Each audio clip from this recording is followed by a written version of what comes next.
blue box. Blue box of hope. Okay, it says we're going live. All right. It says we're here. Mm-hmm. I don't really believe it until my existence is validated by others, and they're like, actually, we can see and hear you. Especially with all the confusion over 2 streams being scheduled because YouTube was stupid. Yeah. Yeah. But we will, we'll endeavor to, something. There was a word, and I lost it. It happens. Hello. Hi. Kayla Lords. John Brownstone. Of Loving BDSM, where we help kinksters like you have happy, healthy power exchange relationships. This is our weekly live stream where we record our audio podcast. What are words? I have forgotten words. We are here 9 minutes early.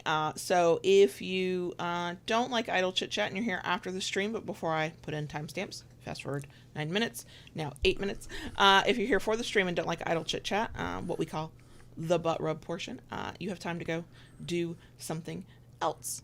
Yeah, but who doesn't like a good butt rub? There are people who don't like it. Okay. They don't like it. I don't understand those people, but that's fine. I know. All right. Yeah. Hello. I'm going to say hi to folks. Hi, Missy. Hi, Silent Wing. Hi, Computer King. Hi, Rara. Hi, Nikki. Hi, Giga. Hi, Mr. Spock. Hi, Jesse. Hi, Davey. Hi, Detroit Toy Hunter. Okay, is it Devanch? I will say it however you'd like, but if I'm saying it wrong, please let me know. Hello, by the way. And, yeah, okay. Yay, hi. This shirt, Professional Pervert, and JB shirt, Grumpy Daddy, from What's the Safe Words merch store. Link in the description box for anybody who wants one or anything like it. Somehow, I thought the one I bought said Professional Kinkster. I was very excited about that.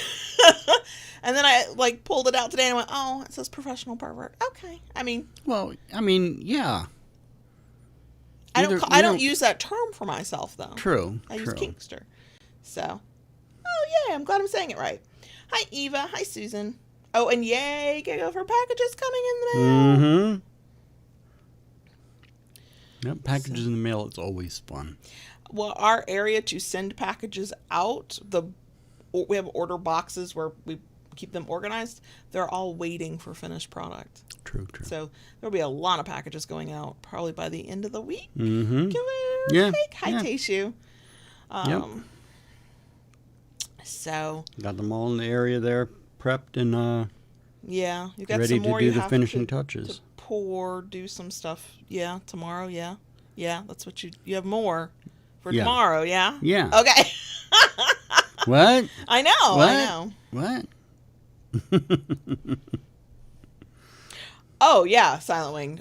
Oh yeah. Yeah. After this past weekend, though, I still look like I don't see the sun, but I did see the sun. You did. More sun. Hey, 343. More sun in one day than you've probably seen in a few years. We'll talk about it in the bonus section, but Yeah. I've said this a couple times now. I'm going to keep saying it. I deserve a gold star because what I did not do is whine while we worked. I didn't really complain until after. We talked about it. Yeah. I even got a war wound out there. You got a boo-boo. I did. I don't like calling it that. I don't know why. But I didn't even complain then. No. I just literally rubbed dirt in it and kept going. Dirt and spit and you keep working. Yep. Hi, Safi. Welcome, Kitty. So, and actually, the shades of purple are slightly different. Not by much, but a little bit. Yeah. So there's that. Mm-hmm. I don't care about matching my hair, but I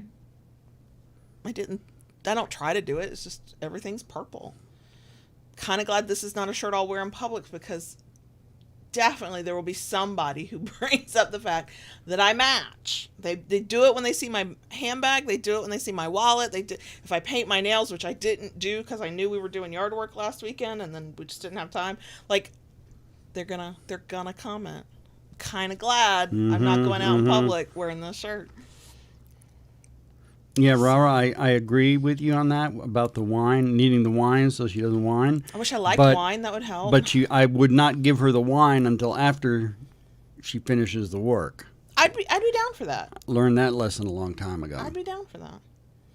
Hi, Shell. Yeah, I hate that the purple is fading out Silent Winged, but I like that it's not just gone from like purple one day to pastel almost gone the next. That's because I have changed my life and how I handle my hair. But I've got, according to my calendar, at least 3 more weeks minimum before I can go in and have it redone to have the roots grow out enough. Okay. It's gonna get wild up in here because this hair, it's normally really short at the side, so as it's growing out, it can only go out right now. And then the top, I have a cowlick right at the back of my head that needs a gentle touch to like not look like the top of a rooster back here. It's just, it's gonna get interesting. You know what I haven't done? Hi, Shelby. Hi, everyone. There you go. But now you did it. Yeah. No, you didn't. You were not drinking coffee today. I'm not. Which sometimes you don't. I know that sometimes you don't, but it still throws me off every time you don't. I am drinking coffee. I had barely gotten into my probably my only coffee, but my first coffee of the day. So I just added a little bit more, so it's a full cup. Yeah. Miss. I'm more than fully caffeinated, so. Well, you didn't sleep well for 2 nights, and one of those times you had accidentally the biggest fully caffeinated latte. Yeah. Big, like the large from Dunkin', y'all. It was big, and it was supposed to be a decaf, and the order screwed up their system. Something. I still don't know. And you drank it. I did. And then you didn't sleep for 2 nights. And I paid for it. You paid for it. You definitely paid for it. And it's not that he can't have a latte. It was that it was like, 3 in the afternoon when we got them? Right. And it was supposed to have been a decaf. So. And it truly wasn't supposed to be that large either, but, you know.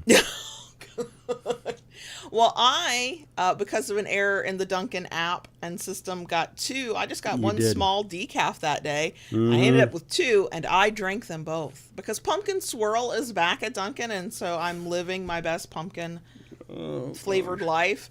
I don't like everything pumpkin flavored. Like, some of the stuff in the grocery store is terrifying. Those things do not need to be pumpkin spice flavored, nor orange.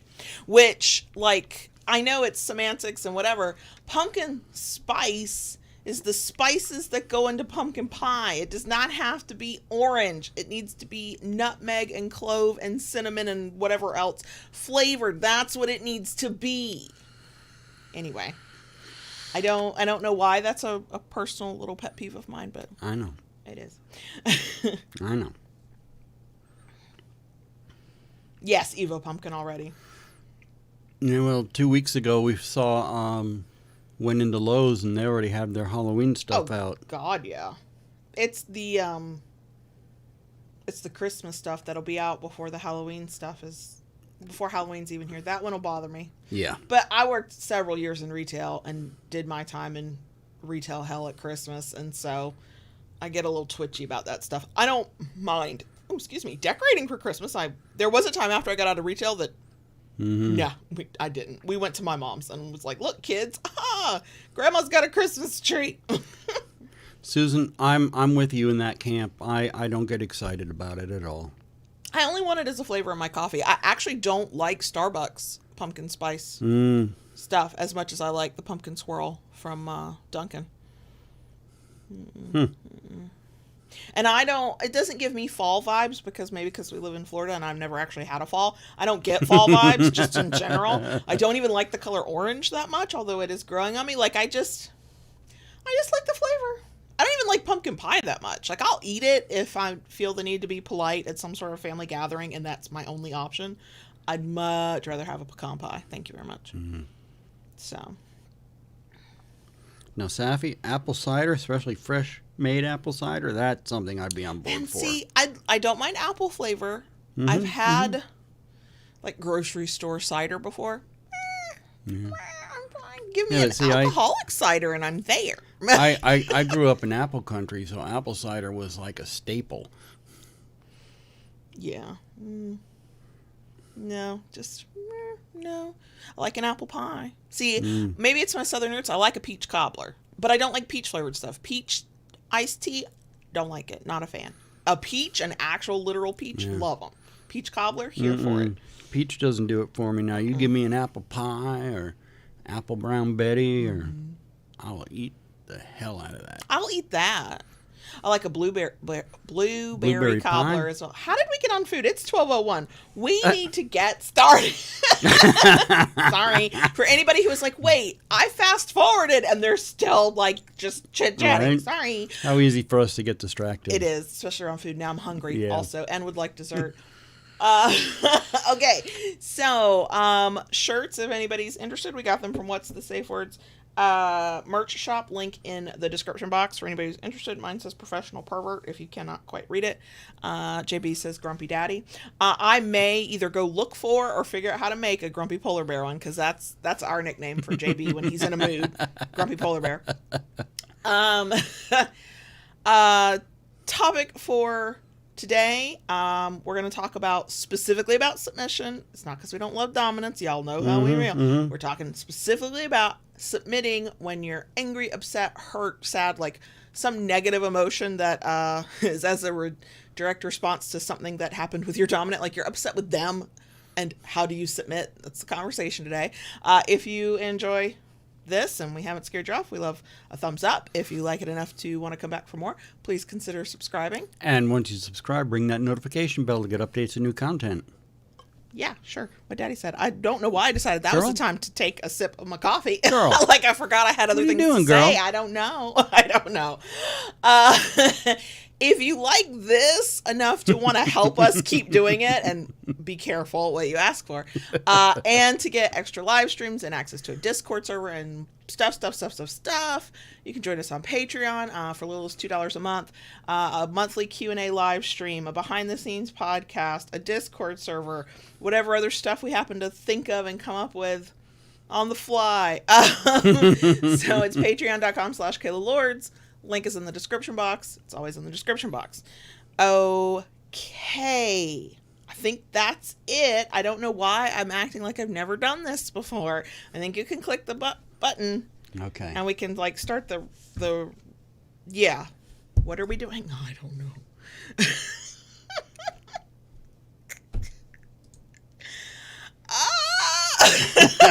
I don't know what is wrong with me. You're a hot mess today. I am. I'm going to blame you and the paddling from earlier. We'll talk about that later. Fine. It's your fault. It's all your fault. I will. It is. Okay. Yeah, there we go. Just own it. And I'm going to make some noise in the background here because I'm turning on the fan to keep us cool. Because it's still a Florida summer. I don't care what autumn vibes anybody's getting anywhere else. It's Right. still summer. So before we get into today's topic, I wanted to just remind folks or let you know for the first time, because you might not know, we're talking about kind of the nuance of stuff that happens in power exchange that will inevitably happen in any power exchange relationship. And we talk about this kind of stuff all the time. Mm-hmm. We also help you figure out how you might handle these things in the future in our 30 Days of DS workbooks available on our Etsy shop. Link in the places. Specifically kind of acknowledging the fact that conflict and anger and negative emotions are definitely going to happen at some point in your power exchange. Mm-hmm. That is in the first volume of 30 Days of DS. It's just called 30 Days of DS, and the second one is helpfully called 30 Days of DS Volume 2. You get 30 prompts, conversations, starters, journaling, however you want to look at it, to think about different aspects of your power exchange, with tons of links to resources of content we've created over the years, to help you understand how we think about that topic, or to maybe learn more about that topic, or to just kind of get the conversation going. So 30 Days of DS is a thing for you to do to help you work through and think about some of the stuff we talk about here on the podcast. Available on Etsy, link in the places, but also if you just go to Etsy and literally type in Loving BDSM, will pop up. Okay, that's all I want to say about that. So, if anybody is like, wait, angry, y'all talked about anger before, we know. Yeah. I will actually have those episodes linked as well in the places, depending on where you're watching / listening. We have just talked about the concept of, yes, you're going to get angry in your DS relationship, sort of normalize it. Things to think about, ways to react or hopefully not to react. That's from a few years ago, 2019, I think. And then we did was it 2021? We did an episode on going to bed angry. Might have been earlier this year, but I think it was last year. Anyway, those are linked if you're interested. This topic actually comes from somebody who reached out and asked specifically, how do you submit when you're angry with your partner? And yes, when a dominant gets angry, there are things they need to think about, and it can be hard to want to dominate a partner if you're super angry with them. We get that. The reason we're making this a topic, or speaking specifically about submissives, or when you're in a submissive role, maybe if you're a switch or something, is because depending on how you handle your power exchange, the submissive partner agrees to give up some level of control or to do things that they would not otherwise do if their dominant was not the one asking them to do it. I promise you, I would not get the coffee pot ready every single night if JB didn't want coffee in the morning and I hadn't agreed to it as part of our power exchange. There are things I just would not walk through the world doing without the power exchange being part of it. So when a submissive gets upset because of some conflict that's happening with their partner, anger is only one of the upset feelings you might feel.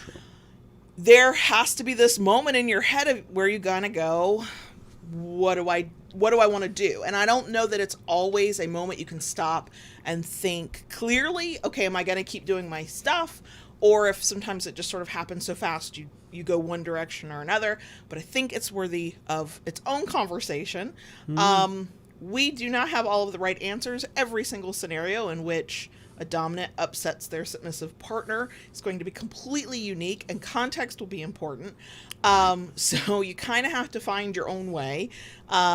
We will absolutely share our view and how I've handled things like that, but just know that might not be the right one in specific scenarios. So let's start with the fact that, yes, submissives can get angry, mad, pissed, hurt, upset, like pick a word, at their dominant partner. Now, as the dominant, I have been angry before, and I have been angry. Oh, yeah. How do you feel? What maybe goes through your head when you realize that I am upset with you? Ruh-roh. I mean, to be fair, sometimes I'm upset with you at the same time that you're upset with me, and I'm pretty sure neither of us is thinking completely of how the other one is feeling. We're in our own like gunky stuff of we don't feel whatever. I cannot off the top of my head think of a time where you were like do and I was sitting on the sideline pissed off at you.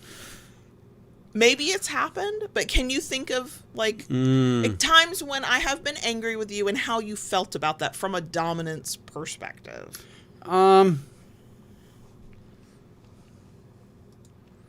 I can think of a couple times you've been angry at me. And I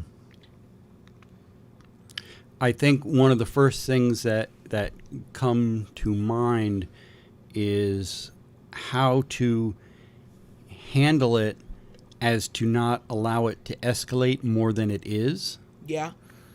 And get to a point where everybody involved is calm enough to have a discussion and talk about what's going on.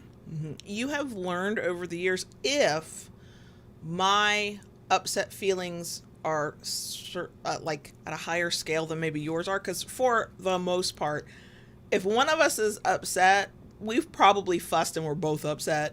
I genuinely cannot think of a time. I can think of a time I was upset with you, but you knew exactly why I was upset, and you were contrite and you apologized, and we dealt with it. But I can't think of a time when I was angry at you and you didn't know, can anybody imagine me not making it clear how I was feeling, or didn't know why? But you found a way to, if that's happened, when I'm upset and you're upset, I can't think of too many times where I felt like you dismissed my feelings, which I would say would be a big mistake for any no, partner no, to, no. to just dismiss the other partner who's upset. I have had to learn that it's okay to wait to talk about it. That one's been a hard lesson. But in general, I think it helps you continue to be who you are when things are good and when things are not so good. And that makes a difference. Like, I don't feel like I'm dealing with a Jekyll and Hyde situation. You don't flip a switch. You don't just become somebody that I don't recognize. I know that happens to people. I've been in those relationships as well. And that's a whole different story, where really what you might need to be thinking about is this relationship even healthy for me? So let's talk about, like, the different feelings, the different reasons for feelings, and the different potential ways of reacting. So in my view, there is a difference between I'm angry because we're disagreeing about a thing. I see things from a different perspective and I can't get you to see my perspective, and we just are fundamentally butting heads on something, where once we calm down, hopefully we'll find a compromise. Right. Versus the you fucked up in some way and I found out, or it affected me and now I'm pissed. So in our relationship, one time you did a thing you were under an extreme amount of stress. You did it, and then within like 10 minutes, like, I found out, you told me about it, you confessed. I never even got the opportunity to be angry because the confession happened so quickly. It was more of a disappointment. It was more of a, I don't want that to happen again kind of thing. But I think when it comes to what am I going to do as a submissive? Am I going to still submit at all? Context is everything. Like, did you just violate my trust? Did you just go back on your word? Did you just dismiss me completely? Did you just belittle me? No things you've ever done. But, you know, if you yourself are out there going, but am I? Those things will elicit a completely different response for me than, oh, we just are disagreeing. We're trying to get to the same place. We're just disagreeing on how to do it. It happens for us most with money and with parenting. Every once in a while, I will be disappointed because I thought we were going to do a kink thing, or I thought something was going to happen, and you, being the decider, have decided that that's not going to happen. The key there is I might be disappointed, but I'm almost never angry about it because you're communicating with me through that entire decision-making process. You let me know what your reasons are. So even if I don't like it, I understand where you're coming from and I can respect it. Yeah. Or I can grudgingly go, oh, you're fucking right. I just wish life was different. So in the instance of betrayed trust, broken consent, like lied, like those bad behaviors, how do you submit? I would say I don't know how you can keep submitting. Like, if you fundamentally lie to me within some level of our relationship that rocks the core of our relationship, I promise you, if I'm still getting that coffee pot ready at night, I'm begrudging and I'm probably slamming shit around. Like, I'm probably cussing. And I think that the difference there would be, do I think that it can be repaired? And so for me, personal decision, everybody will be different. For me, I'm probably going to keep doing the things I agreed to do because it's about my personal integrity, regardless of what you're doing. I said I would do this thing. I think this relationship will still be continuing once we get through this, whatever it might be. I want to keep being who I am. Also, I'm a petty bitch, and there will be a little part of my brain, thankfully this has never happened, but I know who I am, who's like, well, he can't do his shit, but I can do mine. I know that's petty. That's probably not healthy. A therapist would probably tell me I need to work through that. I don't care. If I was in that kind of situation and was willing to keep doing it, it's definitely because it's like, look at me being better than you. I am so glad you have never put me in that position. Very, very grateful. I think that, again, if you see another side of...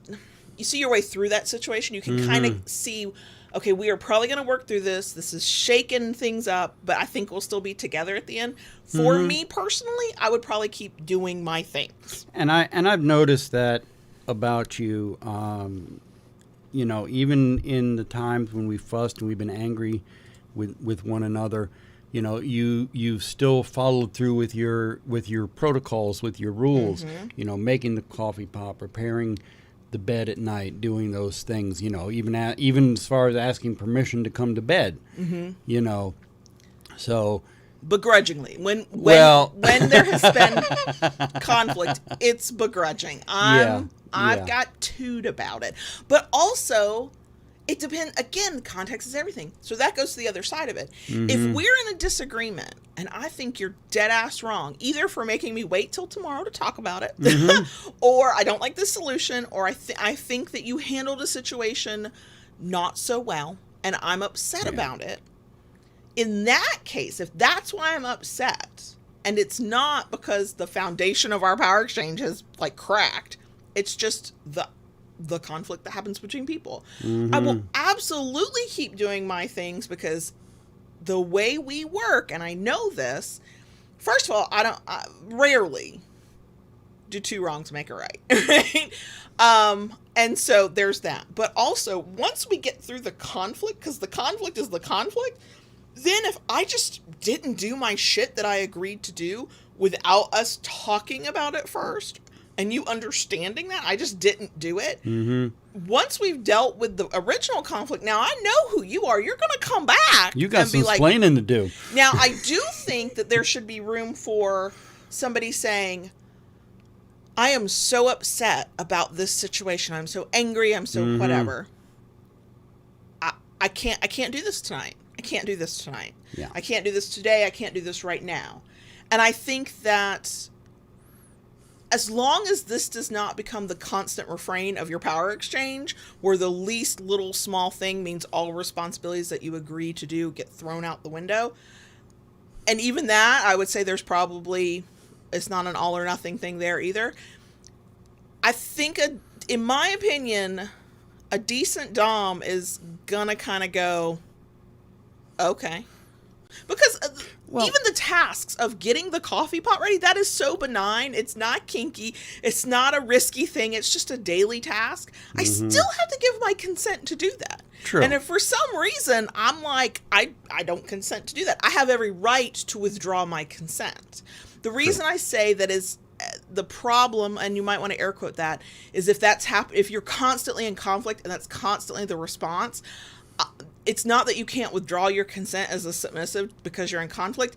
To me, that means there's something deeper of why is that the first thing that you're ready to throw out, and why is there so much fucking conflict? Like, where's the mismatch at the root cause of all of that? That's what I mean by that.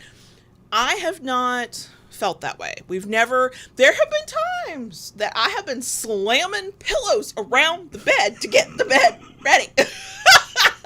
Those poor pillows. Because we're not dealing with the issue. You told me that we're going to have to wait and calm down for the next day, and I don't like that, even though I agree with it. No, you don't like that.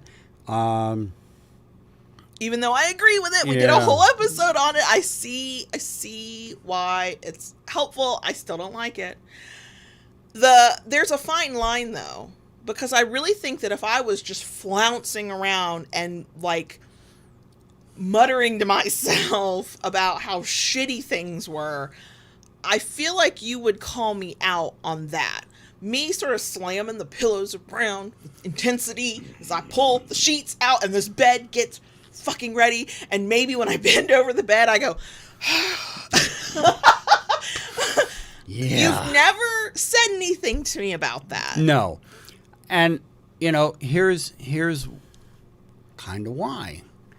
Emotions are already running hot. All right. And, not being in a good place, whether yourself, both of us, or whoever, it's kind of like all that calling you out on something like that at that point, while I might not be happy about it, all it's going to do is escalate things. Sure. And now we're definitely not going to bed till we talk about something. Yeah. So, when I say to you, look, neither of us are in a place to talk about this now. Once we are calm and we have dealt with these emotions, we can sit and talk this through. I need y'all to know that is the calm JB relaying what he's trying to express now at the time. Let us Does be it always real. come out that way? No. No, sometimes you are clearly at your limit and you're like really pissed. And again, you should listen to the other episodes or watch the other episodes we've done on. We will talk about this later. Right. And something about that, maybe it's my own stuff and my own bad tapes and my own trauma and my own stuff, does not like that. I want it sorted right then. Even though I don't like it when you speak all angry, and I'd prefer to wait till the next day when you are calm. I want the calm JB of tomorrow to be with me tonight so we can deal with this. I appreciate that you don't try to limit the way I express my upset or anger or disappointment. Like, again, if I was being disrespectful to you, saying things to you that are beyond the bounds of our relationship, right? You know, my personal philosophy, and I know there are people who do not agree, I'm not good with I just say shit when I'm angry, because my childhood trauma ass goes, wait, that's what you really fucking thought, or you wouldn't have said that. Now, I know people don't always agree with that. So I'm very careful about how I speak when I'm angry, because I don't want to ever say something I can't take back. If you called me a poopy head while we were angry, that would be crossing a line. Oh, that's not what's going to come out of my mouth. But also, so that's part of it for me. That's part of my personality and how I sort of try to move through the world. But then, because submission is not just a role I take on and off. To be submissive for me, this is who I am, and our power exchange and our relationship in general, thankfully, but it is very healthy and it is very good, and conflict is very rare, is more important to me than the 2 seconds of satisfaction I'm gonna get if I say something that I might actually really mean, but I know is outside of the bounds of our power exchange.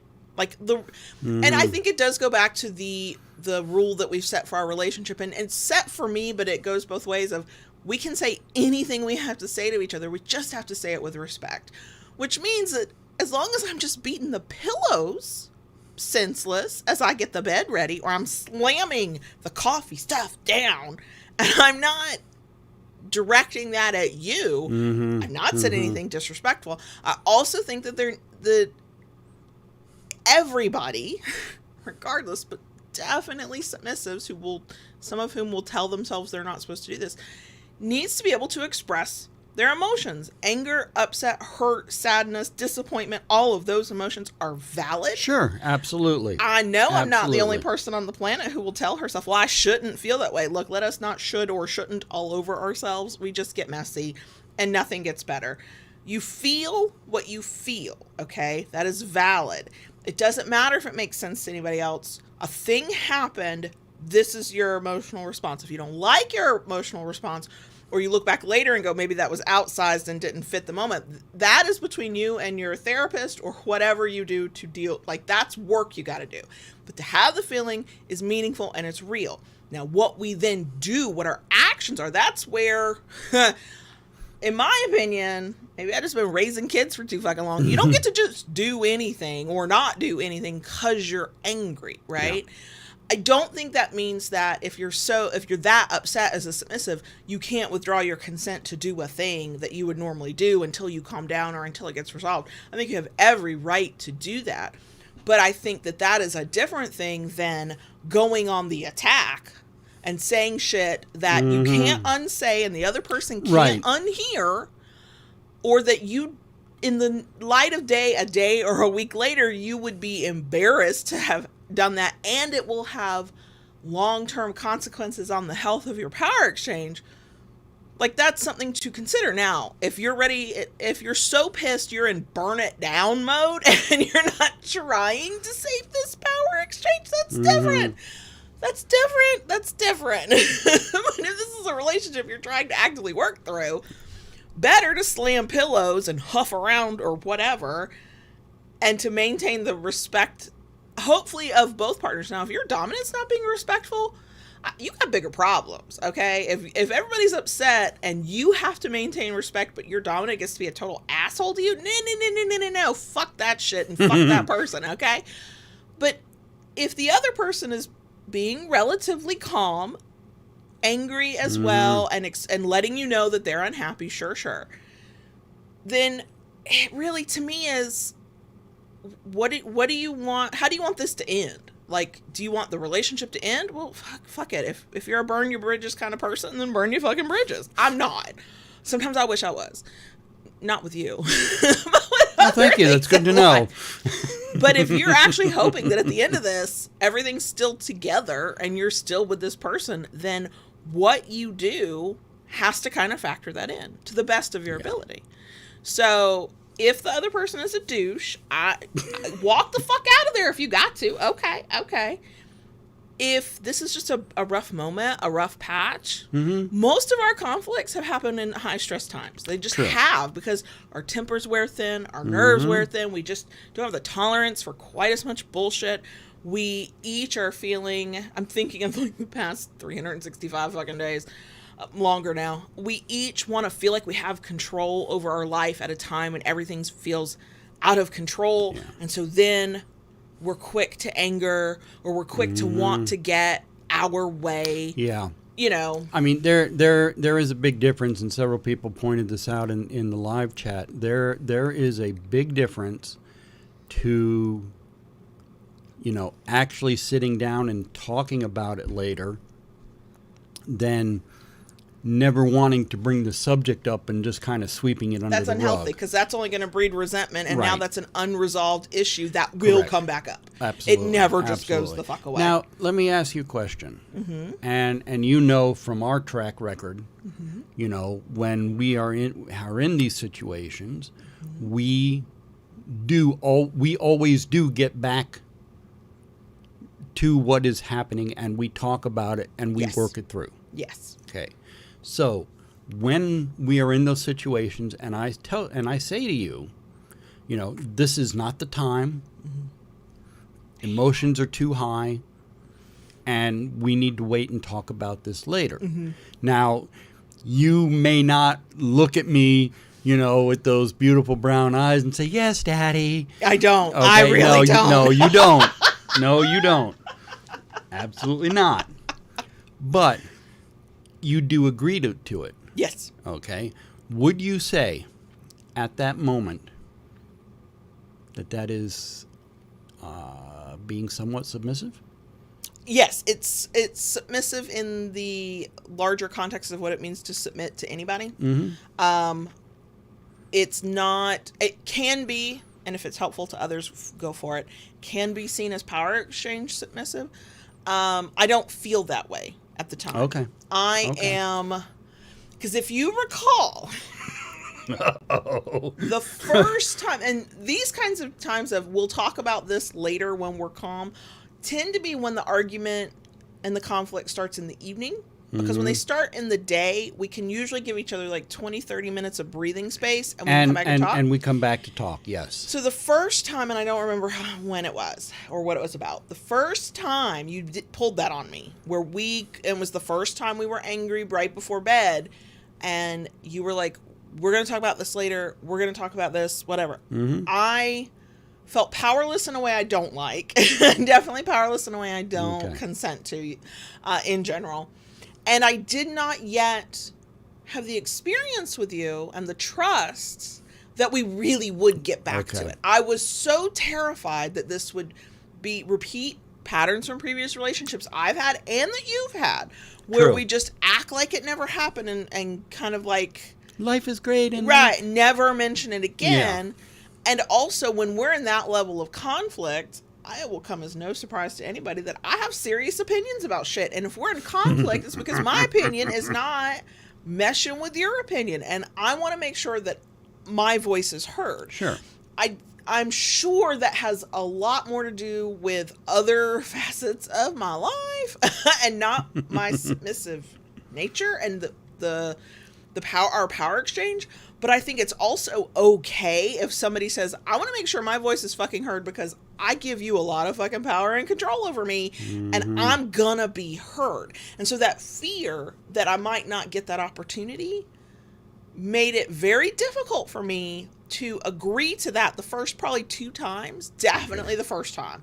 That was probably the closest I've come to not being very respectful in our dealings. Because, but looking back, that came from my place of fear. You know, that was not just anger. That was everything else. And that was that was the fear that something would fuck up our own relationship. We would fuck up our own relationship. And the relationship is too important. What we have is too important. I'll fight tooth and fucking nail for that, even if it means I gotta fight you. Like, I'm there. Now, once we stayed true to our word. Now, I think one time we went a full, 36 hours before we were both in a headspace that we were willing to talk to one another. Usually it's by, midday the next day, right? Like, we don't usually take very long.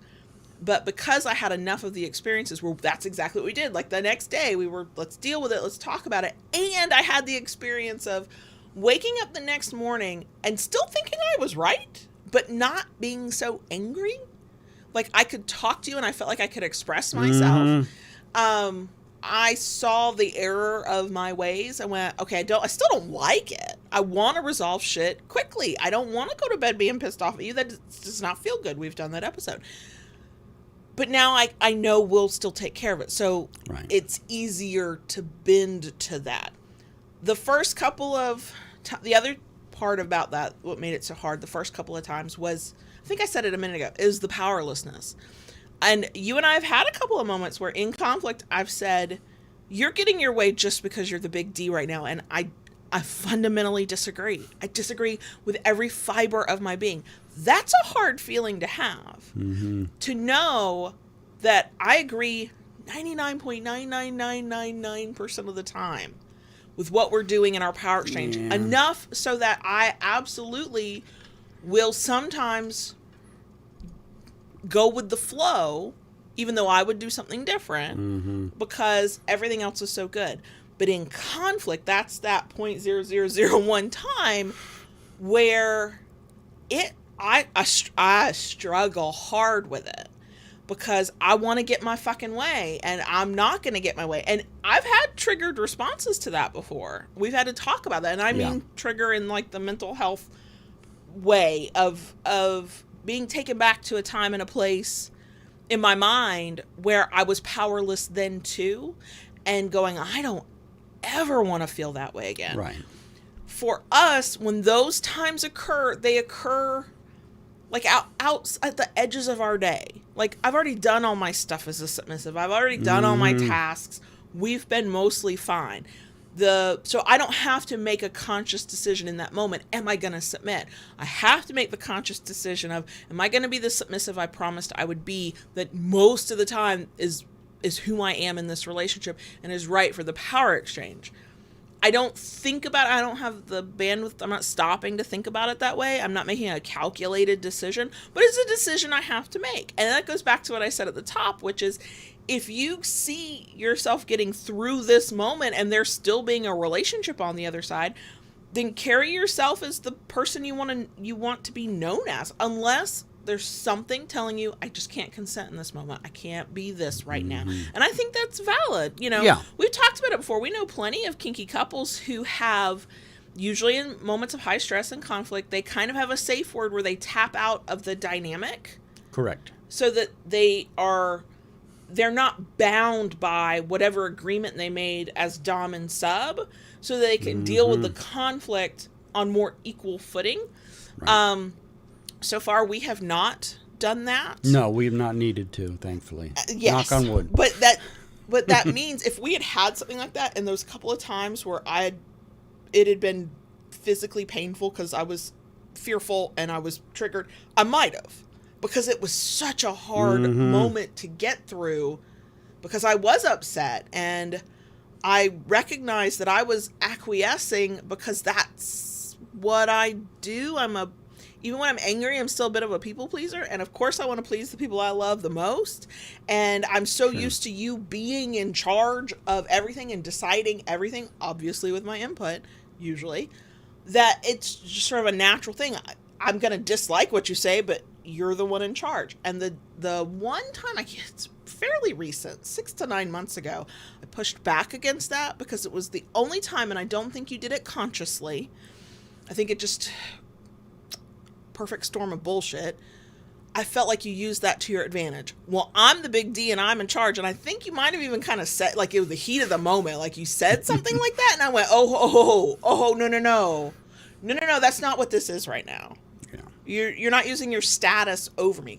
That if we were having arguments like that all the time, something about our power exchange would probably have to fundamentally change. Right. It was a one-off in a just a mess of messy bullshit that we were just, it just happened. But after almost 10 years of knowing one another, to have one time that bad, I'm thinking of, there were multiple things that were hitting at the same time. And yeah, it was not a pretty time for us. No, neither of us was at our best. No. But again, I think about all the times when we have been sort of at our best, and it's worth it. Yeah. Like, yeah, this one moment sucked. You didn't violate any of my boundaries. You didn't, traumatize me in any way. You did not cause or perpetuate or actually abuse me. We're going to get through it. Now, if it became some repeating pattern, that would be a bigger problem. And we then have to probably fundamentally change our power exchange, go find some kink aware couples counselor. Like, there'd be a lot of work that has to be done. But yeah, I think when it comes to being a submissive and how do you handle submission when you are angry or fill in the blank of your negative emotion here, it's complicated. There's no clear-cut answer. Like, how you do it depends on about a million details. What's the situation you're in? How often does it happen? Is this part of a repeating pattern? Have you literally clinically, have you been triggered by something? Is this a repeat performance that you and your partner are dancing this tango all the fucking time? Like, there's all kinds of things that have to go into that decision of how to handle it. Right. I think for me, it helps as well for when there's a future conflict that so far, most of the time, the conflict we find ourselves in, when I'm angry with you or I'm upset with you and you're angry and upset with me, we still want the same outcome. We're either in opposition on how we get to it. Correct. Or because tensions are so high and stress levels are so high, we're actually saying the same thing. We're just not hearing each other. Yeah.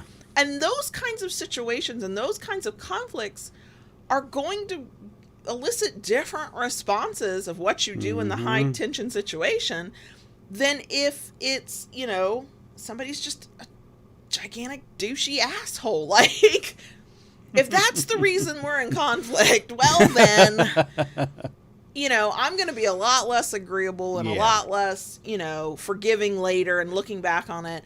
What I'm working on is trying to, when we find ourselves in those situations and I get upset, trying to take a moment and for just 30 seconds, in my mind, partition off the part of me that's pissed and thinks I'm right and just let me do what I want to do and look at it clearly and go, wait, are we saying the same thing? Are we trying to get to the same goal? What's gone on in my day or week or month or year? What's gone on in, where we come, what are the outside factors that are,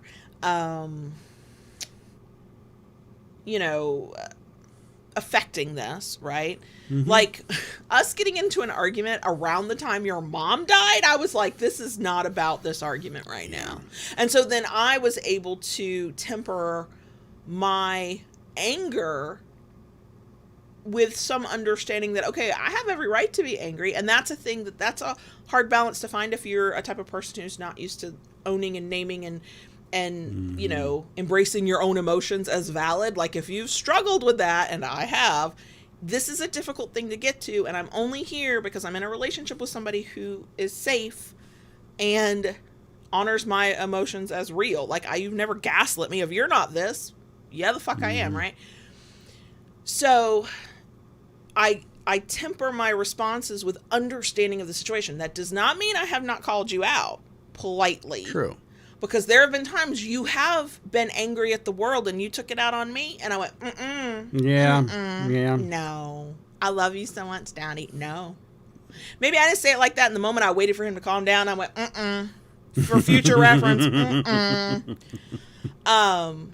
It's, I recognize I'm probably a weirdly introspective person, probably at a level that most people never get to, but I do still think that some level of introspection can be useful. Like, if you can have a little bit of an understanding of your own internal world and your own internal processes and why you do the things you do, even if you don't have to go as deep in it as I do. It's fine.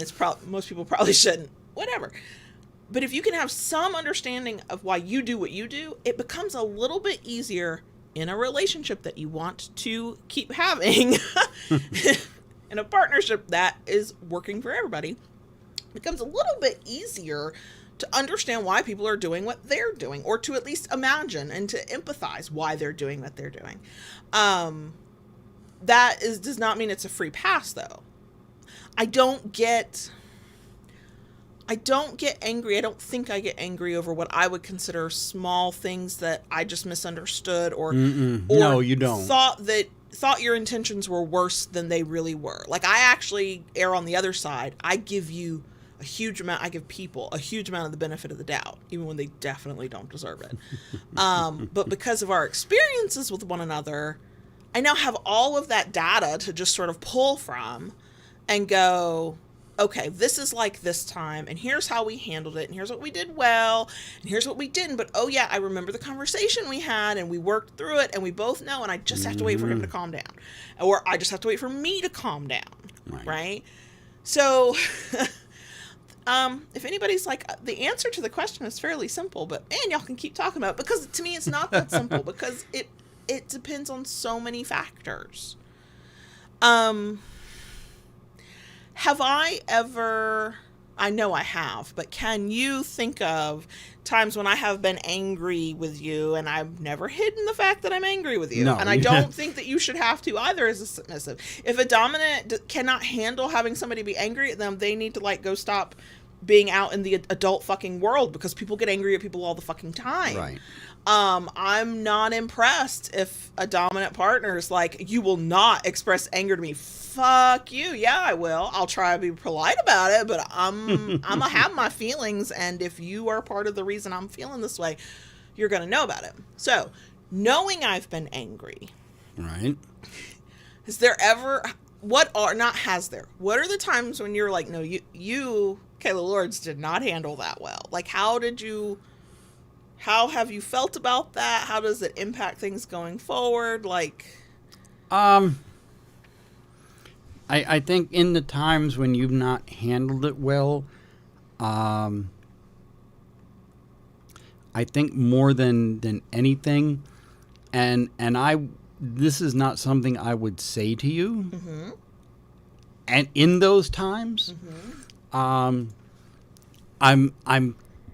but in my head, I'm thinking that I'm disappointed in you. Oh God, I'm glad you don't say it at the right. time. And I wouldn't, and that because I know what effect those words can have. Right. Okay, but in here, I'm like, oh, this is so not you. This is not how you do things, and yeah, I'm kind of. I know, and I'm sure there have been times I've sensed that from you. One, I don't like sensing that from anybody, but definitely you. I can't remember which argument it was. They're all, they get resolved, so that's helpful. Yeah. And they're never really about anything that ultimately matters. Like, they feel important at the time. They really don't. It's not about the state of our relationship. So I don't hold on to the why of our conflict. But I remember a time fairly recently, like within the past 6 months, year, I was upset.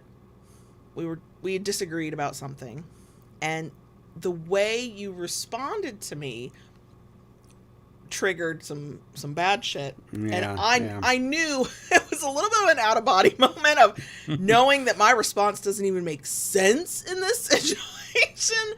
And it was huge and it was outsized. And like, there's that part of me that's like feeling foolish. There's a part of me that knows exactly why I responded that way. And I walked off, stalked, like, and I don't know if it was that day or if it was the next day. It was later when we were both calmer. And I said, I remember saying, I apologize for that. Yeah. I apologize for that. But let me explain to you why that happened. Mm-hmm. And could me of 5 years ago have had that realization and that conversation? Probably not. I could have had the realization and not the conversation. That would have been difficult. But we've been together long enough that you've never been dismissive of that stuff. Right. On one level, I know you don't get it. On another level, because I've met your family, I know you do get it. You've not responded to the things that happened to you the way that I've responded to my own past. And True. So that's where you tend to be confused because you're like, oh, I recognize the behavior you're describing. Your reaction, I don't get that. Mm-hmm. So, but you've always heard me out and let me explain True. Myself. And then True. I have noticed over the years, you've taken that information in on some level because you try really hard not to repeat those things. Even though it's my work to do to deal with the fact that that's how I respond to stuff, you still try to adjust yourself. Well, I think that would be a failing on my part if I didn't try to learn from these things, mm-hmm. Going forward. Mm-hmm. If you repeat your past mistakes, that's Yeah. Yeah. You're not doing so hot. Right. So, how do you submit when you're angry? It depends. Is this a one-off conflict that some part of your mind understands will probably get resolved? Mm-hmm. My advice would be try to continue to be the submissive that you want to be if it feels appropriate. But I would also say if the right answer to you feels like you have to withdraw your consent to submit and do certain things in that moment, then you withdraw that consent. A good look, a person's going to be disappointed. They're going to want what they want and they didn't get it and now they're going to be disappointed. Of course, we all go through that. Mm-hmm. But a decent dominant is going to be like, I am disappointed, but I'm also a grown-ass adult who can live with disappointment and honor your, withdrawing of the consent there. And while I personally do not handle conflict this way, if the anger or the upset comes from a moment where you're like, you know what, this relationship is over, hey, burn that fucking bridge on your way out the door. Like, just light the match and go. Like, burn it to the ground. And then, of course, that's a spectrum of responses, and then you can pick and choose anywhere on that level. But I am gonna err on the side of don't say anything I can't unsay and truly take back. Be the person I want to be the person I agreed to be. For me, again, this is a healthy, safe, thriving relationship that's just got a blip, right? Yeah. I'm not going to then have to answer for my own behavior late. Like, I'm not putting myself in that position. Mm-hmm. And I think the other thing I would say is own your feelings and emotions and be mindful of a partner who tries to minimize how you're feeling or deflect that they could not possibly have been the reason. And, those are signs, and they don't always rise to the level of red flags, but they can. This is true and important for everybody, regardless of kink, not kink, dom, sub, doesn't fucking matter. Like, owning our emotions, both owning our emotions and then also owning the responsibility of how we behave when we're feeling away. Those are important things. Like, I feel like more people probably need to, like, understand that you can feel whatever you feel. That does not give you the right to just act in, however you want because of how you feel. But I feel like a lot of submissives tend to minimize their feelings. Yeah. Partly because we're typically, trying to be or in a power exchange where our focus is on the other person. Our focus is on the happiness and well-being of our dominant, serving or submitting to our dominant and making sure they have the things that they want. And it is very easy for submissives to forget that they are also supposed to get the things they want to. It's supposed to be fulfilling for everybody. And when you have a habit of diminishing your own emotions that aren't even anger or hurt or sadness, they're just disappointment or unease or concern, that becomes a pattern that then makes it harder to deal with what's happening when you are legitimately angry. If you can't name that emotion, you might not even always, understand what you're feeling or where it's come from or know how to deal with it. And those are all skills. Some of us got to learn them when we were really young. Well, a lot of us didn't. If you've got boomer or older parents, you probably didn't. There are too many of us who heard you're crying? Oh, I'll give you something to cry about. Or, why are you crying? You have no reason to cry. Too many of us have heard that. And so, is it any wonder that as adults we're like, I don't even know how to let myself feel the emotion, let alone name it, let alone express it. Come on. So, there's that part too. Mm-hmm. Is there anything you would add to any of that? I think I think you've done a very fine job. I love a question or a comment that gets the gears, turning so that the rust shakes off. Yeah. And gives me all the thoughts. Get the dust out. Yeah. I don't always know what I think until the right question or scenario is presented, and I can tell it's one that I want to talk about when I'm like, I can't stop thinking about it. I got lots of thoughts. So there is that. Yeah. Mm-hmm. Okay, so that's all I got. And I guess we'll do a bonus section. Okay. And the live chat has been lively, and I've missed all of it because I knew if I looked at it, I would lose my train of thought. So, sorry I missed that conversation, but it looks like it was a good one. Right. So are we good? I have no idea. Keep it kinky, y'all. And we'll see you next week. Daddy. Yes, baby girl. Yeah, talk to the crickets, please.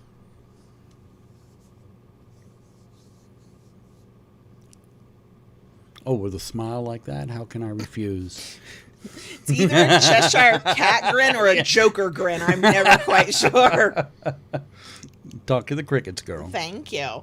So, a bonus section time, I will say, if you want to have these kinds of thought exercises alone or with your partner, you can always use our topics. I know many people who reach out and go, I listened to your podcast, I sent it to my partner, now we're talking about how we feel about it. And I think that's amazing. If you want something a little bit more structured, just a reminder, 30 Days of DS workbooks. That's what we created for you to do that, to talk through as slowly or quickly or whatever pace, think through, talk through these kinds of issues to ideally prepare yourself ahead of time for when they will definitely happen, or to go, the way we have handled it in the past, maybe that wasn't so hot, but we're not in conflict right now. Maybe we can talk about it, and then the prompts help. So 30 Days of DS on our Etsy shop, link in the places, blah, blah, blah. Okay.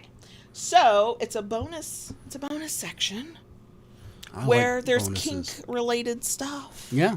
Do not worry, I will complain about my time spent as a yard work submissive. I don't enjoy that title, but here we are, or that role, I should say. We went to a munch last night. We did. And I was less anxious than I have been. Mm-hmm. I was still anxious. The last month when we went to that munch, the whole day I was anxious. I was on edge. Yeah. Yesterday, day before recording, we went to that munch. I got anxious when we got in the car. That's when the anxiety hit. And I have to say, you did very well. You did get to a point, though, when you looked at me, it was about 2 hours into a 3-hour munch, and you kind of looked at me, and you really didn't even have to say anything. I just kind of saw the look in your eyes, and again, it's one of those things, everybody I encounter at this munch is super nice, super lovely, really cool people. I don't know if it's just all these months now I've spent just in my little quiet corner of the world in my own fucking house. I don't know if it's age. I don't know if it's, we've talked about this before, my anxiety has been through the roof because of, life. It was easier than last month and still very difficult. And I don't want, like, a couple people I know at the Munch, they listen to the podcast, and I would never want them to think that it's them. It's not. It's the literal definition of it's not you, it's me. I did get a seat by the wall, so I did not have to worry about anybody on one side of me. Because of timing and when people showed up, the people who sat across from us were the exact same people who sat across from us last month, and so that connection was already there.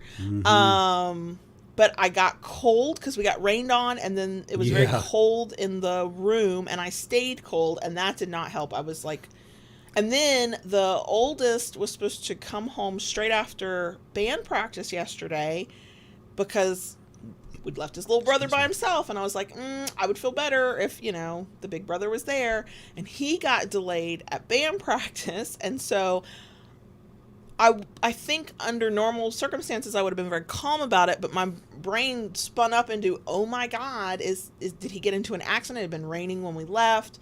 It's not that far from the high school to our house, but anything can happen. And so I'm texting him. I'm texting the 12-year-old. I'm like, where's your brother? What? And it was like from the time I started going, wait, I should have heard something by now, to when I finally did hear something, was like the longest 20 minutes. So it's just, there came a point, and then you had even said, oh, not a lot of people RSVP'd. It might be a little quieter than last month. Yeah. It was busier. It was more packed. I had a better vantage because we were in a corner of I could see as people were coming in, and they were just pulling tables left and right. And then there were people on the edges of the room, and lots of people. Yeah, and it was funny. I was talking to the person seated next to me, and while we were talking, we both noticed at the same time, it was like the background noise of the room just all at once increased exponentially. And then there'd be, there's natural lulls in conversation. When there were natural lulls in conversation, the whole room would go silent. And we'd all just sort of look around like, whoa, it's quiet in here. And somebody would start talking, and then it would pick itself back up. But yeah, by the time I got to the car, what we ate for dinner did not agree with my stomach. And so that then did not help. I was just like, I'm ready to go home. You get kind of like amped up and like energized from that kind of stuff. And you had not slept well the previous 2 nights. And I had been worried about you there because I was like, you look exhausted. How are we going to do this? You were re-energized, but normally that means you can't sleep, and you did. For me, I did. Yeah. I did. My social battery was like on empty by the time we got home, and when we went to bed, I curled up in the bed, and I think I was out almost the moment we finally shut everything down. I don't remember anything beyond, okay, I'm turning on the sleep story now. I was like, okay. We never rolled over from our first position, and that's pretty much how I don't remember anything. Yeah. I did say that I'm going to give it a couple more times. But if I continue to feel this overwhelmed, that I will still go. I just will not go every month. It's just, I was like, give me a couple more times. I recognize it's a me thing. It's not a group thing. It's not them. It's me. And either I will adjust and grow accustomed to it again, or I will not. It's like, yeah. So. I mean, I know when we attended on a regular, our old Munch, where we used to live in the Tampa Bay area, you did very well there, but it was also a much smaller group. And I ended up getting to know most of the regulars, at least, on a very personal basis. And so I could sit across from any of the regulars, and I was going to have a decent conversation. Right. And it got to the point over time where if I saw the regulars, I was super excited to see them. And it was, we would be friends enough with at least one person that we would text in between. And, it was just, we were close enough in that group where 2 members of the Munch, their partners, and they invited us to their wedding. Right. It was that was not an overnight kind of thing. That takes time, but it was one of those things where when I started going, it was right as the numbers were starting to die down a little bit. And then I got comfortable when it was a small group. So then as more people started coming. I was already comfortable. And so I was not fazed by there being more people because I had a core group of people that I knew I could always sit with and I could always have a conversation with. And I had confidence that that's what I lack here, because it's very hard in a room like that with that many people, with people moving and wanting to make sure they talk to everybody because people know each other, to have, like, I want the introvert's paradise if I have a singular conversation with one person for most of the event where we're like staring into each other's souls because we've just had that level of like deep, meaningful conversation. You can't force that. You can't predict when that will happen. You don't know who that will happen with. Right. The small talk, even with people I know, which was helpful, that makes it a little bit easier. I feel a little bit more relaxed. Small talk is so exhausting. So exhausting. So exhausting. So, no, I'll keep trying it, see if I can get back to who I was, find my place in the group. That's part of it too. Because y'all, I don't show up as Kayla Lords. Like, yeah, I'm introduced as Kayla, but like, I don't bring podcast Kayla to these events because unless you ask for that, because I'll take over then, because now it's performance, it's a stage, my job is to help other people. That's way different than I'm just going to sit at this table and eat my fucking dinner, y'all, and just be a person. It's the just being a person thing I struggle with. I feel like that's probably a conversation for a therapist. I don't know. So yeah, but we went to the munch. You had a great time. I did. You, by request of the other people, you brought pins because somebody wanted to look at them, and then somebody else, and then people were like standing there going, "Ooh, I like that." Then we had a person who attends the munch regularly that you've gotten to know that had ordered a paddle. Yes. And we did local delivery. I really probably need to update the site now that you're getting to know so many Kingsters that, yeah, we'll offer a local delivery. So local people don't have to pay shipping. And you brought, and we put it in a bag so it'd be discreet because we don't know how other people feel. Like, we're in a vanilla space, right? You take it over, go to the car, bring it in. And I see you over there, and I'm in my corner, and I'm happy in my corner, okay? Not missing out on anything. I could people watch. And I watch, and you're talking to the person, you're talking to the people surrounding that person, and and next thing I see, first of all, you turn around and go, I need business cards. I ended up having to go in twice. I finally just handed the whole stack.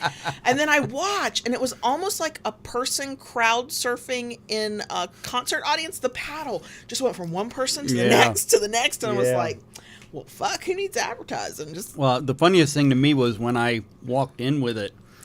I think I told you all about the waitress a while back that I had given a slapstick to. And she was there working the room with another waitress.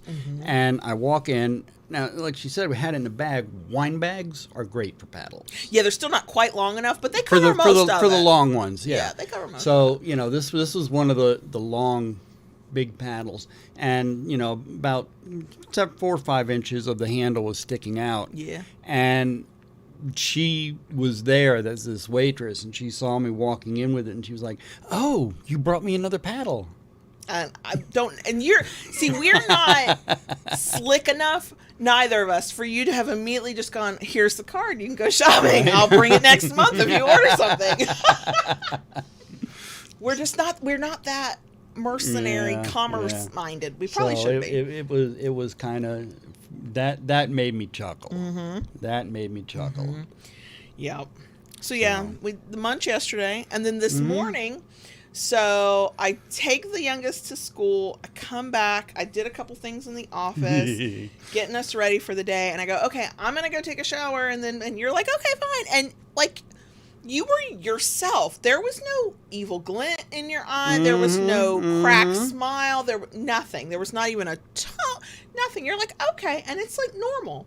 And I go into the bedroom, and I knew one of the things I needed to do is make the bed. And I look over, and I'm like, the bed is not made, but the covers are pulled up. And then I see a paddle. I left something on the bed for you. Now, normally, the way we normally handle stuff, though, is when you put a paddle out, if I ask about it, everything will be delayed, and I will be teased. and taunted and will get no satisfaction of knowledge of what the fuck. Mm-hmm. But also I had literally just said, okay, I'm going to need to make the bed and then I'll take a shower. And so there's this paddle in the way of me making the bed. And I'm like, well, I have to ask. Like, maybe he pulled it out to take a picture. I don't know.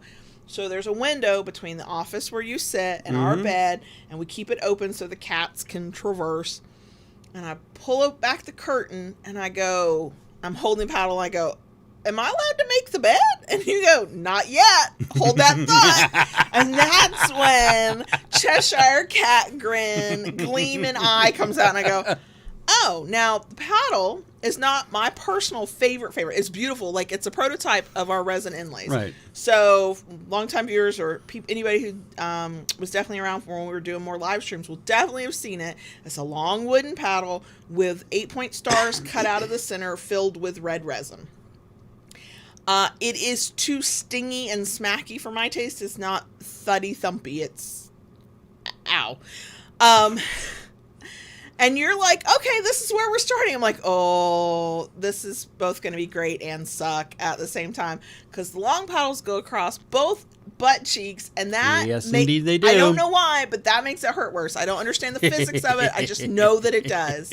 And then the wood is hard, but there's something about it where it's not like granite hard, but the resin adds a firmness that I don't, again, cannot explain the physics of it.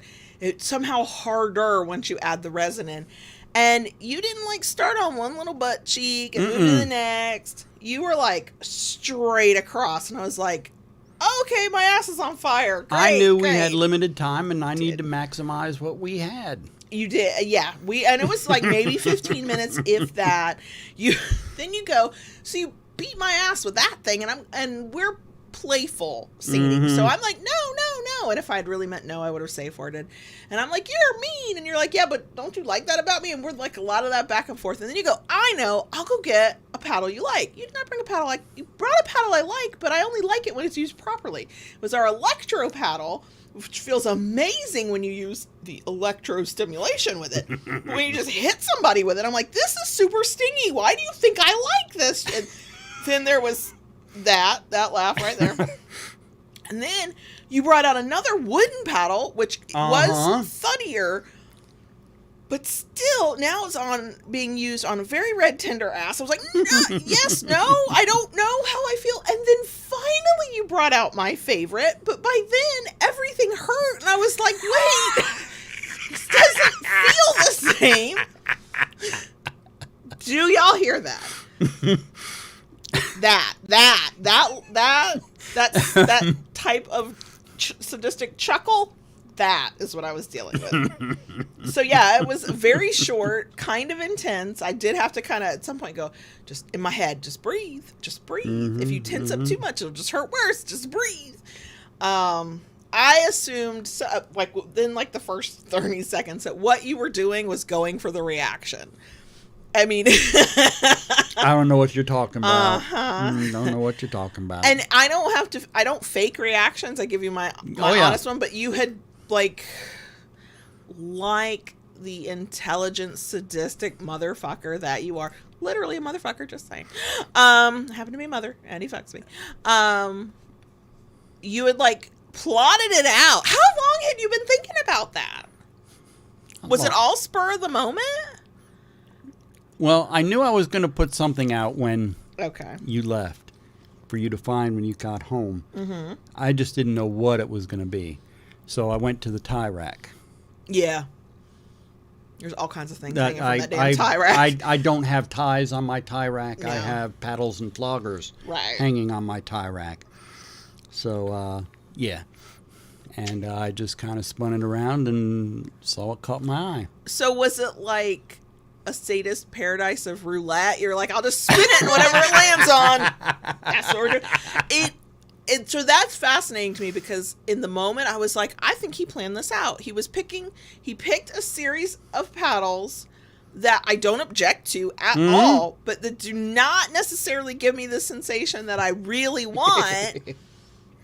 he wants me to, I mean, I was like on my, like I'm bent over the bed, but my toes were up, or I kept pushing my butt into his pelvis so that he couldn't reach my butt. A lot of good that did you. It did not do any good. Yeah, it was delightful. It was short and sweet. I'm glad that kind of sensation I can't do for long term, but plus this butt is out of practice from that. So we're gonna whip it back into shape.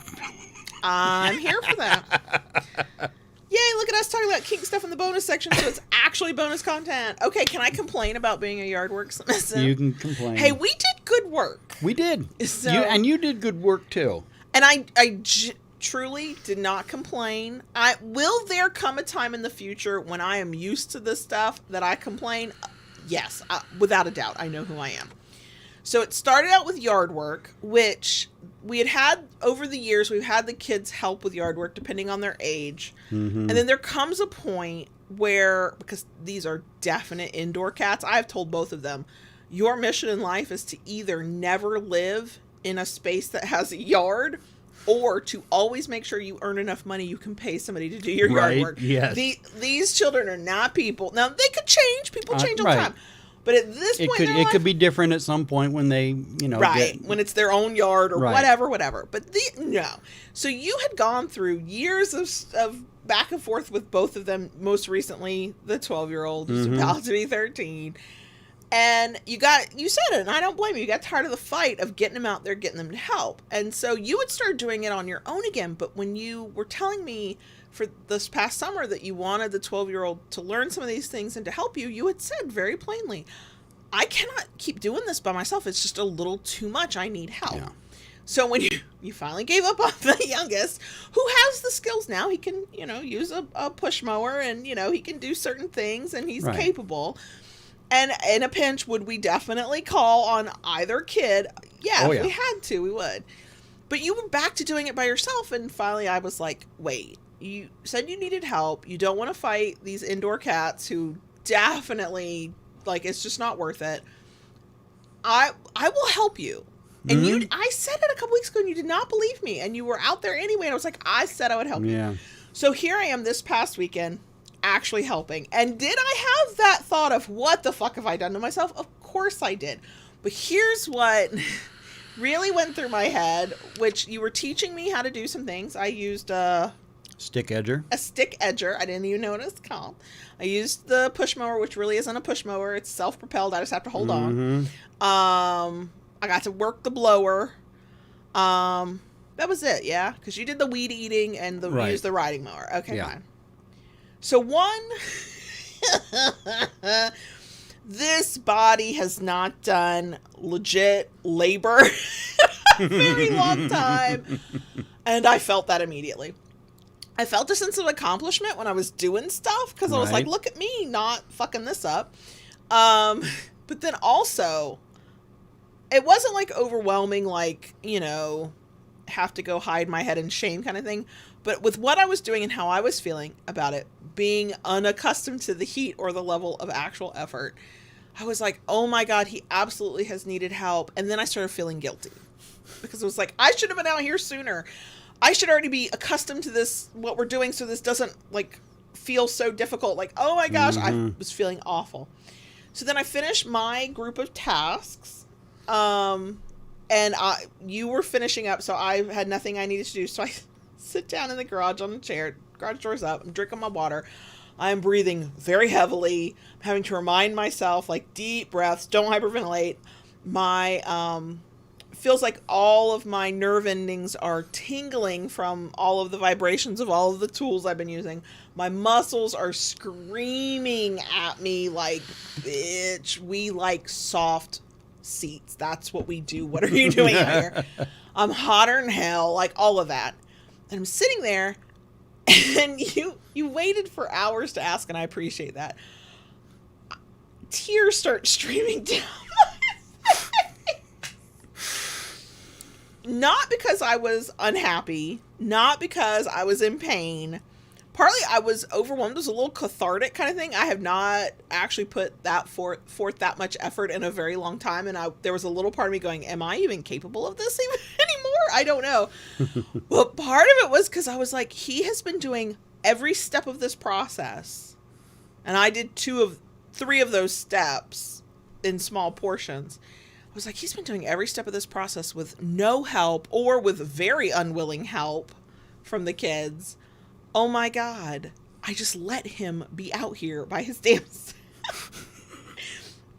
I was sweating so hard you couldn't quite tell because I wasn't sobbing. It was not like a outpouring of emotion. It was just tears just streaming down my face, and I was trying to act like nothing had happened because I felt like a damn fool.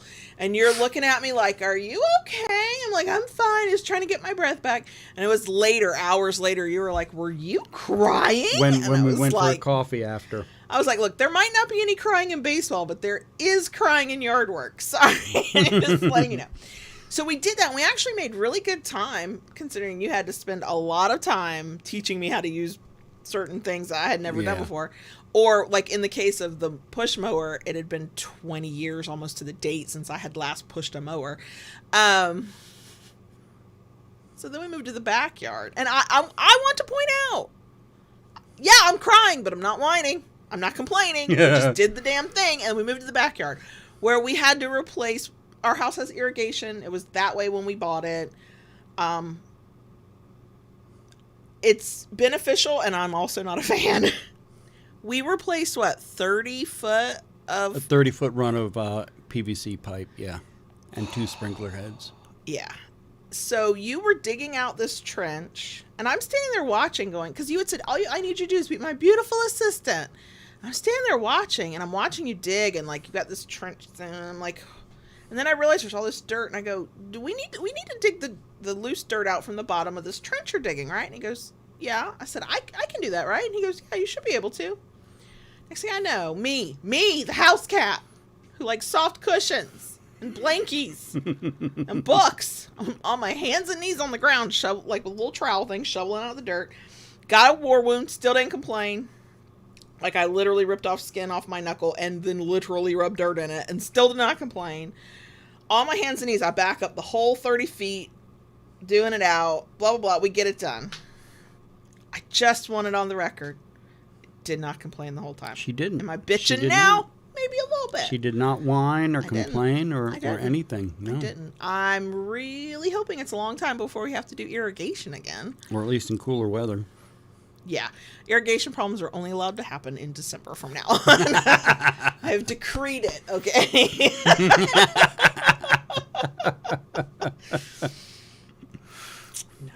No. But we got it done. We did get it done. I felt really accomplished. Mm-hmm. It was sort of a nice reminder that, oh yeah, my body can do these things. Like, yeah. My reason for not doing them is not that, I have an illness or a physical disability or there's anything that prevents me from doing it other than the fact that I just don't fucking want to. Okay? Like, I just don't fucking want to. I hesitate to use the, like, old adage, I'm out of shape, because I have a shape, so how am I out of it? But we all know what I mean. I'm definitely out of shape. And it made me want to get stronger. That was a cool feeling to be like, wait, I would like this to be less of an effort the next time I push this damn mower. That was cool. Mm-hmm. Still not a fan, but you know what? I didn't feel submissive in, like, the mindset of, oh, you are the decider and in charge. But I did feel what I tend to attribute of me feeling submissive, even though it doesn't have to be this way. I felt very helpful, and you can be helpful and not submissive, and I am aware of that. I don't need anybody to tell me that is how that is. But for me, when I am helping you like that, I do feel submissive. It's a submissive headspace for me. Okay. And that was kind of nice too, because I absolutely had to follow your lead in everything. We all know I didn't know what the fuck I was doing. I knew I was helping you in a way that you should have been helped all along, and that assuaged some of my guilt over it. I felt useful. I like feeling useful. So yeah, there was... I accidentally made yard work submissive stuff power exchangey too. Look at that, a bonus section with actual bonus content. Go us. So... Yeah. Well, you did good. Thank you. and I was grateful for the help. I am grateful that this weekend it's just mowing the lawn and Yeah. it's not irrigation or even Right. hedge trimming. We don't have to trim the hedges, And right? I'm we did that already. I'm not going to lie. This past Saturday took a toll on me, and it wasn't until after we came inside and we were both showered, I pulled up the weather app, and I looked and I saw it was 93 degrees. Actual temperature was 93 at like 11 degrees. in the morning, so Yeah. it only went up from there. With a feels like of 103. And, you know, I don't know what a dry heat feels like. I'm pretty sure that's probably a hot heat, right? Like, I'm sure it's hot as fuck. All I know is what humidity feels like. And that's where I feel like I'm breathing through cotton. And that was it. And then, okay. Purple hair problems. We're outside in the backyard working on the irrigation. It's hot as fuck. When I was down taking out the extra dirt from this big ass trench you've dug, and you would take a break so I could kind of catch up on, you know, whatever. We tag teamed it. I would watch him get the hose out and just run it right over the top of your head, get your shirt wet, cool yourself off. And I went, I would love to do that. And then I went, bitch, your hair is still mostly purple. You are not putting random ass water. I still had to rinse my hair even though it was not wash day because of course I'm digging out this dirt and I don't know what I did, but my hand went funky, and next thing I know I splashed. It's not the right word, but I got a face full of dirt because I flicked the I missed shovel that. wrong. I must have missed that. Oh yeah, Wow. it went in my hair, it went up my nose. I was like but yeah, I was like, I would like to just splash myself with a hose, and then I was like, Yeah. purple hair girl problems. Like, no. And afterwards, when we were getting coffee, I told her, I said, you know, you understand how lucky we were. I mean, one, it really only was a 30-foot run that we had to replace. I know. And thankfully, where we were digging, other than a few roots, which were easily dealt with, there were no rocks, no concrete, nothing. It was very easy digging. Yeah. I mean, I sure, I have nothing to compare it to. It did not feel easy.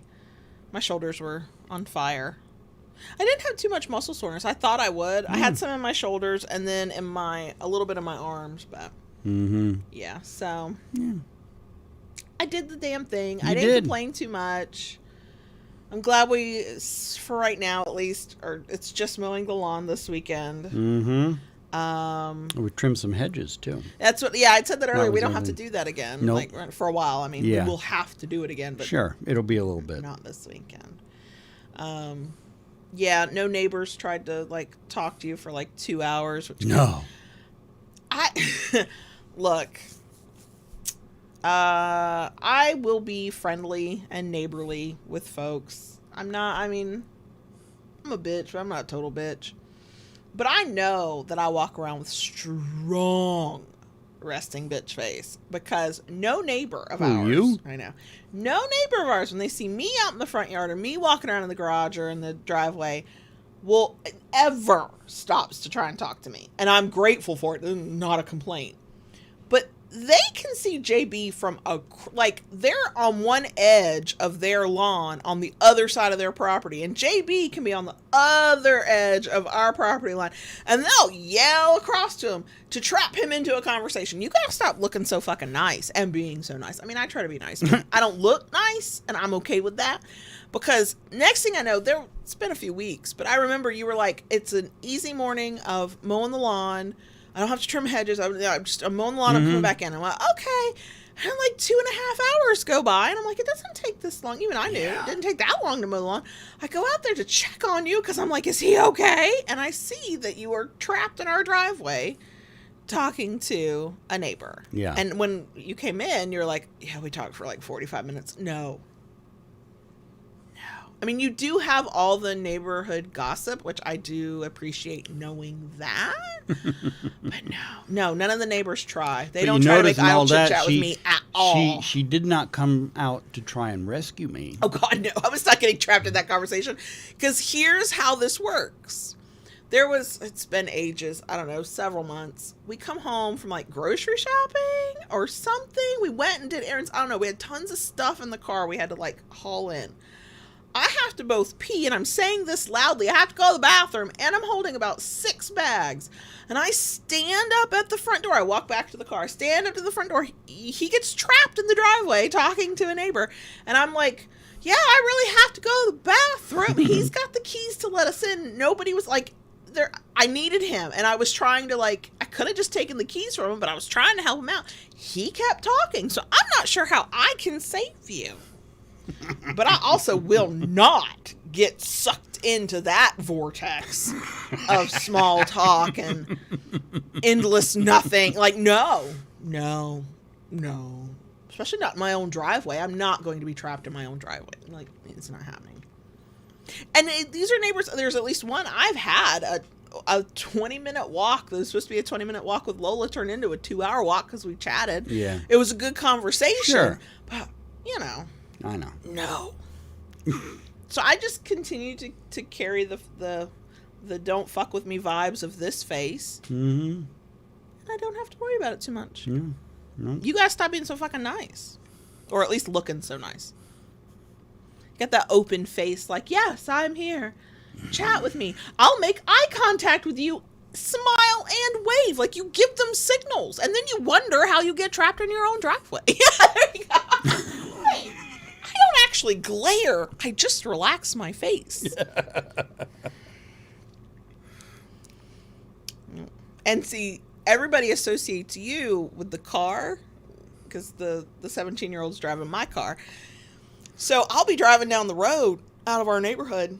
It's not him, but all the neighbors wave because they think it is. And I'm like, oh, fuck, I'll keep his reputation. So I wave back. I think they're usually shocked when they see it's me. These days, they should know at a glance. I mean, the hair is purple. You cannot miss it. Right. All right. So, yeah, I'm very grateful we did not get trapped last weekend. I know it's probably going to happen, but I have a really, like, I don't know why. I have the ability where somebody can be talking to you and I'll just walk away. They were probably trying to talk to me too. I just walk away. I don't say anything. I don't go, pardon me. I don't excuse myself. I just wander. I leave you there. Throw me to the wolves. I should be ashamed of myself, but I'm not. So there's that. All right. Okay. We probably should get going. We should. Yep. I got nothing. Thank y'all for being Thanks here. for joining us. Thanks for listening, for watching, for all of it, especially to the bitter end. Yep. Add yard work to my list of submissive tasks that I would not otherwise do. It's not in this relationship. It's fine. Okay, we're gonna go. Yep. Bye. Bye.